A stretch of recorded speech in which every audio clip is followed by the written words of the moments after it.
Maximo Ghost of Glory is one of my favorite PS2 games. It does a great job of bringing the classic gameplay of Ghosts and Goblins to the third dimension. Yeah, it's had its faults, but I'll still give it a playthrough from time to time just because it's so fun. 2 years later after its initial North American debut, the game got its first and only sequel, with Maximo vs. Army of Zin in 2004. Again, this game was published and developed by Capcom. However, instead of leaning heavily on its origins as a spin-off from the Ghost and Goblin series, Army of Zin shifts its theme almost entirely and becomes a completely different game experience compared to the first. Besides sharing similar mechanics with its predecessor, this really does feel like a different game altogether. But change isn't necessarily bad, and just because Army of Zin isn't exactly like the original doesn't mean it's a bad game. It can still be a good game in its own, but is it? Let's take a quick look at Maximo Army of Zin and just see how well it holds up on its own and see how it compares to the original. In the game's opening cinematic, we see a horde of mechanical creatures invading a human army. The human army is that of Hawkmoor Castle, and it's led by Lord Morgan. The army of mechanical creatures are the Army of Zin, and they're an ancient army of mechanical robots, and they're powered by souls. Lord Morgan and his army manage to defeat the entire Army of Zin, and seal them away in a vault forever. Because the Army of Zin started to come back to life, Lord Morgan had to sacrifice himself in order to keep the army locked in that vault. I guess he just couldn't leave. I mean, they were getting up pretty slowly. I feel like they could have closed the door in enough time, but whatever. We then fast forward 500 years later where we see our hero Maximo, and he's being heckled by some robbers. This altercation is interrupted by a girl who's begging for Maximo's help. She says monsters are attacking her village. We'll later find out that this character is named Tinker, and she appears throughout the story. We'll also quickly learn that the monsters attacking her village are the Army of Zin. Grimm shows up and informs Maximo that souls have stopped entering the underworld. So the two decide to split up, and Maximo goes to help Tinker, and Grimm goes to find out the cause of the souls not entering the underworld. Throughout all of this, Grimm casually mentions that Sophia's soul hasn't entered the underworld yet, so there's a good chance she might still be alive. And this is referencing the events at the end of Ghost of Glory. If you remember at the end of that game, Maximo and Grimm leave the castle together and search for her. But I'm letting you know now that even though Maximo's quest to find Sophia is brought up in the opening cinematic, her name is not mentioned again until the end of the game. She's not part of this story at all. Anyways, that's the gist of the beginning of the story, and I'll expand on it more later on. The controls in this game are same as the first one with some minor differences. For example, you can move the camera with the right stick now, but it's really slow, and it does this annoying thing where it automatically resets no matter where you move the right stick. And there's also no option to speed it up or switch to inverse controls. So the camera has improved, but by just barely. I'm still used to using L1 to pan the camera behind me, just from playing so much of the first Maximo already. So I ended up mostly just using that the entire time and hardly ever using the right stick. The overall tone of this game is a lot more darker and more serious, and this is reflected onto its graphic style. The overall level of detail in the graphics is definitely better, but they went with a darker, grittier color palette with it. They're not as colorful or as cartoony as Ghost of Glory. The NPCs in Army of Zin are redesigned too, and they look more realistic, compared to the first game anyways. To be honest, I'm not really a fan of this change, but that's just me and I can get over it. During each level, you'll save different NPCs like villagers or soldiers from being killed by the Army of Zin. You'll usually start to hear them screaming, then start running out of nowhere. This whole mechanic reminds me a lot of how you save civilians in House of the Dead actually. Saving NPCs in Maximo will give you different rewards like money or a key, but there's two special characters you can save who are actually shopkeepers. One shopkeeper will sell you items like health or armor. Another shopkeeper will sell you power-ups, just like in the first game. Yeah, power-ups make a return in this game, but instead of the old mechanic where you store them in your ability slots, you actually buy them from a shopkeeper this time. And once you buy the ability, you'll have it in your inventory permanently. There's no losing them this time around. You can also pick and choose which items you have equipped at any time, and also weapons. And this adds an extra layer of customization to your character, which is pretty cool, but I ended up using the same setup for most of the game and only switched it up occasionally. A lot of this game has been streamlined compared to the first. Like for instance, there's no hub world this time around. Instead, it's just a classic map with dots on it for levels. Also, saving in this game is done right through the start menu and can be done at any time. Remember the first game? You had to actually pay 100 coins to save, and you could only do it in the hub world or after a boss fight. I'm glad they did this. Another mechanic that was streamlined was the use of death coins. Now these are just your lives.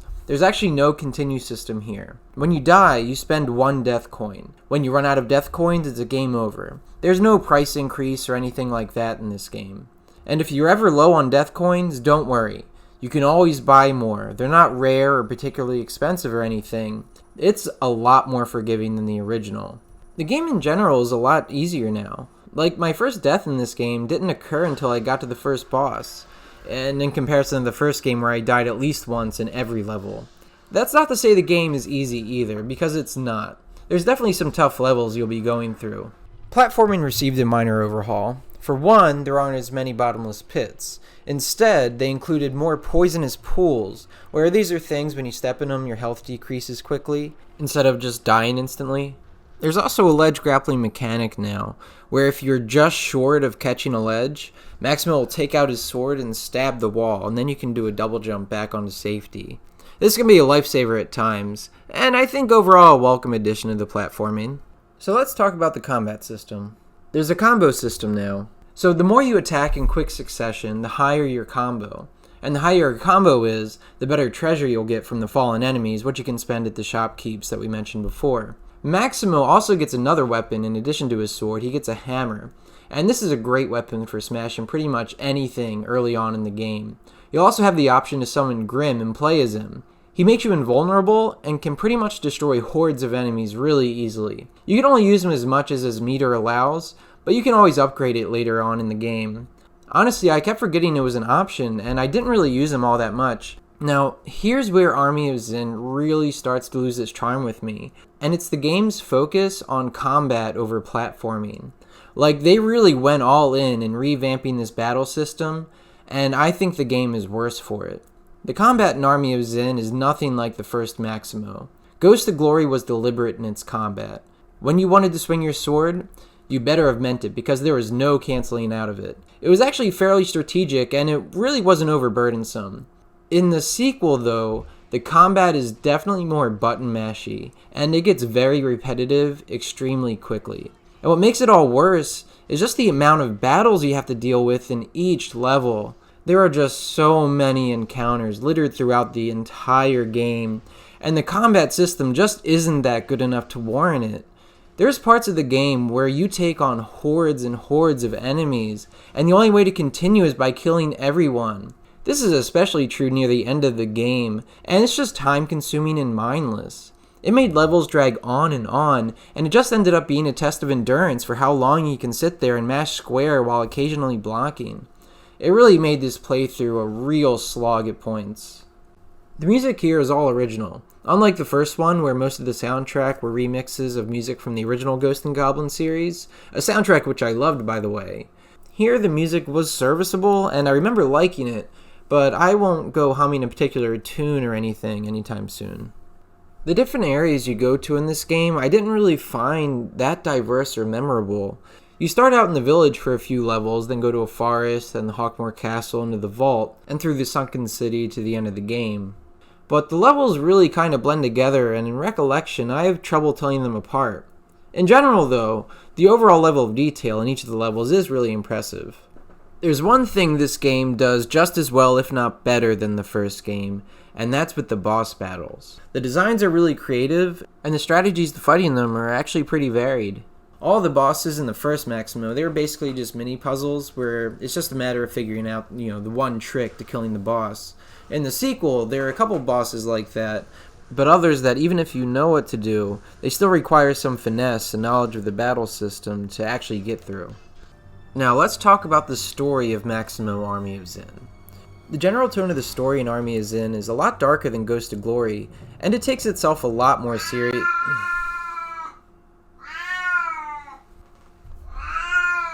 Look, I'm trying. Yeah, I'll mention that later. It does get repetitive, I know, but I don't know what you want me to do about it. Well, fine, why don't you play? Jeez. Anyway, as I was saying, the general tone of the story in Army of Zin is a lot darker than Ghost of Glory, and takes itself a lot more seriously. Early on, you get a lead onto where the source of the invading Zin army is from. It's possibly from the Gear Master, who lives in the Haunted Forest. So once you make it to the Gearmaster's house, you find out that the Gearmaster is actually Tinker, who we first saw at the beginning of the game. This conversation's weird because it's almost like she had no idea that the Xin army were invading, when she was the one who asked you to save her village from the Xin army during the opening cinematic. But, whatever. She tells you about the vault the Xin army were locked in from 500 years ago, and to go see the Baron if Maximo seeks to open it. Maximo and Tinker are interrupted by Lord Bane, and this is the main bad guy of the game. He storms into the house, and we learn that Tinker is actually working for him. He basically kidnaps Tinker and the two of them leave, and Maximo is left to save her. Later, Maximo meets back up with Grimm, and he confirms us what we already knew all along, that the Xin are responsible for souls not entering the underworld. Yeah, if you don't remember, that was a forgettable subplot from the beginning of the game. So the two of them find out that they're both actually after the army of Xin, so they go to the Great Vault of Hawkmoor, and that's the vault from the opening cutscene. At the end of the second area, you save the Baroness of Hawkmoor, who's the wife of the Baron, and she's trapped in a giant web, and I have no idea why this happened or how Maximo knew she was here. I had no idea we were even saving her, and I don't remember a specific line of dialogue or a cutscene that referenced this mission. But it's possible I missed it, but I just don't remember seeing anything. Anyways, when the Baroness first sees Maximo, she confuses him for her husband, and Maximo's response is to immediately start hitting on her. Maximo, you're not my husband. You haven't aged a day. You're still beautiful. And this was it. This was the part of the game that started making me lose interest in just the overall story and tone. Everything from here on out is just not comedic or jokey in any way, and just the over-serious banter between the different characters, I just really didn't care about any of it. And in general, the whole game just definitely feels like it's trying to be just a little bit more edgy than the first one. Like it just takes itself too seriously at times, in regards to the story, and even Maximo himself. He has a tattoo now.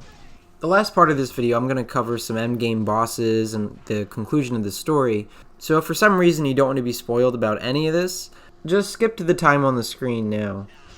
So Maximo and the Baroness, whose name is Elizabeth, no H, go to Hawkmoor Castle to see the Baron. He can open up the Great Vault for Maximo to stop the Xin.